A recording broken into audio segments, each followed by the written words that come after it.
Regulus versus Bromelda. Oh shit, dude. Oh god, I forgot an after and everything.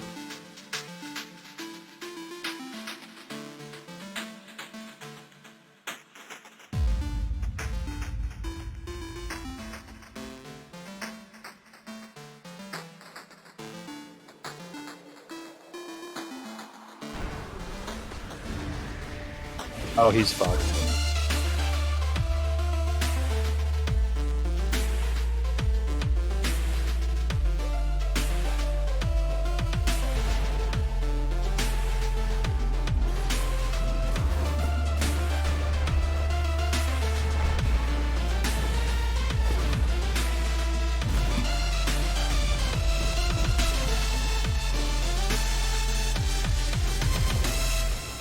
Oh, I'm fucked. I'm so fucked.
A friend of mine recently gave me this super rare cloak called the Royal Veil of the Jester.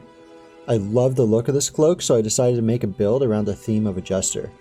For this, I needed the build to have very high mobility, high burst damage, and I wanted it to be really annoying to play against. By default, we start with 5% crit, but there are a bunch of ways to pump this stat up to ridiculous heights. Obviously, we'll be using the Amulet of the Blade Master and a greatsword with high physical crit chance.